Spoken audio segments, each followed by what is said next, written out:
और महाकुंभ की महिमा दिव्य है, भव्य है और महाकुंभ की जो आत्मा है वो संत हैं और संत विहंगम देखने को मिलेगा इस बार संगम में, क्योंकि प्रधानमंत्री नरेंद्र मोदी ने करोड़ों की सौगात दी है प्रयागराज को।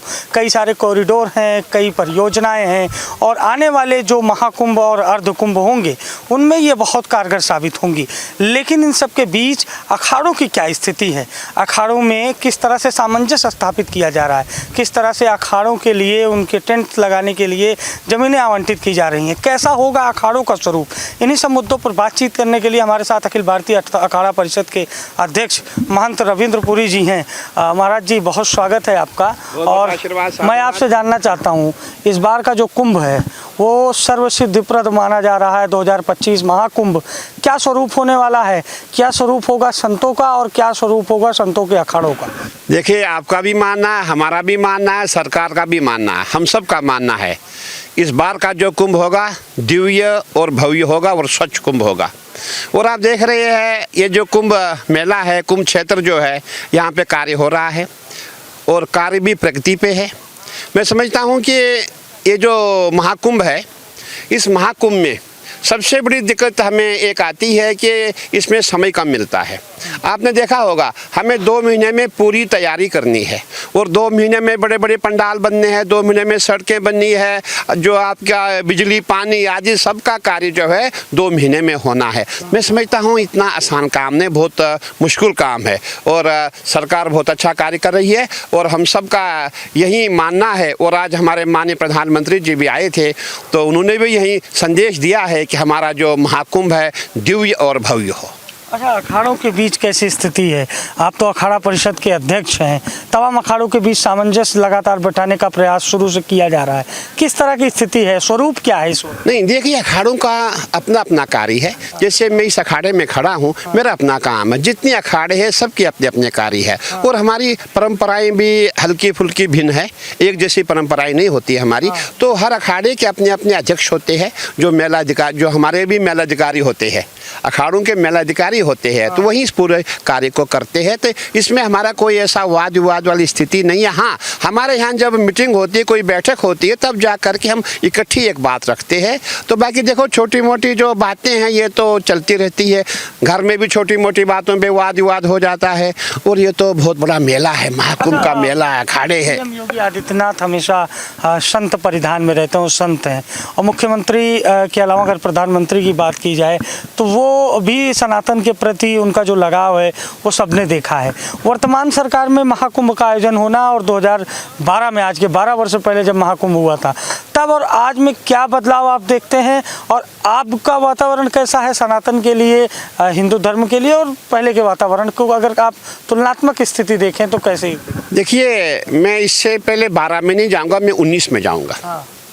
जो आपने 12 की बात की, 12 और 19 का जो अंतर है, 2019 में जब हमारे माननीय मुख्यमंत्री योगी आदित्यनाथ जी आए, उनका सबसे पहले मेन मिशन था कि हमें जो है स्वच्छ कुंभ करना है और स्वच्छता तभी होगी जब यहाँ पे हम शौचालय बनाएं। आपने देखा होगा, यहाँ पे करोड़ों की संख्या में यात्री आता है, संत महात्मा आते हैं, यहाँ जितने भी कैंप लगते हैं, जितने अखाड़े हैं, जितने हमारे NGOs है, सब कार्य करते हैं और भोजन हर जगह मिलता है।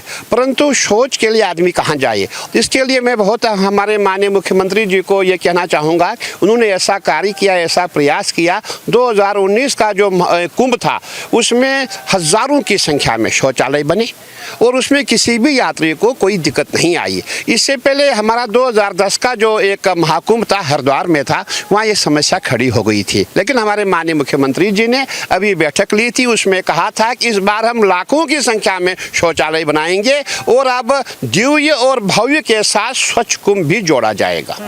अच्छा, स्वच्छ कुंभ की आप बात कर रहे हैं, हरित कुंभ, नेत्र कुंभ, डिजिटल कुंभ, तमाम कुंभ की बात हो रही है, लेकिन इन सभी कुंभों का समावेश होने के बाद जो महाकुंभ होने जा रहा है 13 जनवरी को, उसके पहले एक बड़ी चर्चा है जो कॉरिडोर बनाए गए हैं। हनुमान कॉरिडोर है, आपका सरस्वती कूप कॉरिडोर है, सिंगवेरपुर है, ऋषि भारद्वाज कॉरिडोर है, जो ये प्रधानमंत्री ने तमाम सौगातें दी हैं मेला प्राधिकरण क्षेत्र को, विकास कार्यों की सौगात दी है प्रयागराज को। इससे क्या बदलाव देखते हैं आने वाले समय में? देखिए, आप यूपी की बात कर रहे हैं, मैं पूरे भारत की बात कर रहा हूँ। हमने उज्जैन महाकाल में देखा है उज्जैन महाकाल में हमने स्वयं देखा, वहाँ हजारों की संख्या में लोग आते थे। जब वहाँ महाकाल लोक बनाया गया, उसका उद्घाटन भी माननीय प्रधानमंत्री जी ने किया था। और आज वहाँ पे एक दिन में 10-10 लाख यात्री वहाँ दर्शन करता है।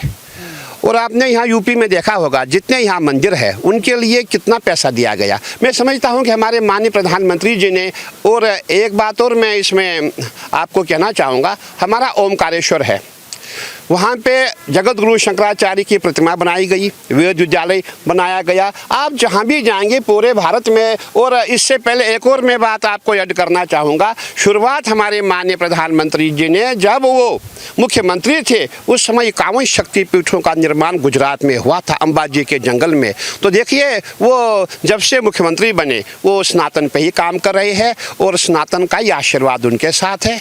तो मैं यही कहना चाहूँगा कि ऐसे हमारे दिव्य, वाकई जिनमें एकदम ऐसा दिव्य रूप है जो सनातन के लिए काम कर रहे हैं, ऐसे प्रधानमंत्री मिलने बहुत दुर्लभ है, न भूतो न भविष्यति। अच्छा, एक चीज़ मैं आपसे जानना चाहता हूँ, अखाड़ों की एक अलग संस्कृति है, आपने खुद बताया कि अलग अलग संस्कृति है, अलग अलग विचार भी हो सकते हैं, लेकिन मैं आपसे जानना चाहता हूँ कि सनातन के हर संगम से बहुत संदेश निकल कर जाते हैं। आपके अखाड़े ने क्या इस बार टैगलाइन रखी है, क्या संदेश देंगे आप संपूर्ण विश्व को, भारत को, उत्तर प्रदेश को और प्रयागराज वासियों को? आपका अखाड़ा क्या संदेश, क्या एक नया मैसेज देने जा रहा है? देखिए, आप देख रही है, जैसे आपने देखा होगा, आप हरिद्वार में जाए, उत्तराखंड में आप जाएं, आप एमपी में जाए, आप महाराष्ट्र में जाए, इन 3 स्टेटों में भी कुंभ लगते हैं। और मैं समझता हूँ जैसे वहाँ कुंभ लगते हैं, वैसे यहाँ प्रयागराज में हर माघ महीना का कुंभ ही होता है। और अगर उनको कंपेयर किया जाए, मैं समझता हूँ कोई ज़्यादा डिफरेंस नहीं आएगा। और हमारे जितने भी हमारे श्रद्धालु यात्री यहाँ आता है, मैं समझता हूँ मौनी अमावस पे करोड़ों की संख्या में यात्री आता है। यहाँ क्यों आता है?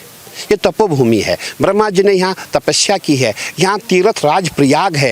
यहाँ जो भी जाता है, जो ज्ञात अज्ञात हमसे पाप हुए हैं, उन पापों से मुक्ति मिलती है और हमारा जो भविष्य होता है वो उज्जवल हो जाता है। और हम सब का प्रयास है, हमारे जितने भी संत हैं, जितने महात्मा हैं, जितने हमारे भक्तगण हैं, सभी आए और ये जो आस्था की डुबकी है ये लगाएं और अपने भविष्य को उज्जवल करें। तो ये हमारे साथ अखाड़ा परिषद, अखिल भारतीय अखाड़ा परिषद के अध्यक्ष महंत रविंद्र पुरी जी थे, जिन्होंने बहुत बारीकी से, बहुत सलीके के साथ बताया कि किस तरह से महाकुंभ का इस बार आयोजन होगा, क्या कुछ महाकुंभ में होगा, संत क्या करेंगे, अखाड़ा परिषद क्या करेगा। इन तमाम बातों पर गंभीरता से चर्चा हुई। सहयोगी शिवांशु के साथ मैं अभिषेक, अनादि टीवी, लखनऊ। अगर आप इस वीडियो को YouTube पर देख रहे हैं तो चैनल को सब्सक्राइब करें और बेल आइकन दबाना ना भूलें। अगर Facebook पर देख रहे हैं तो चैनल को लाइक करें।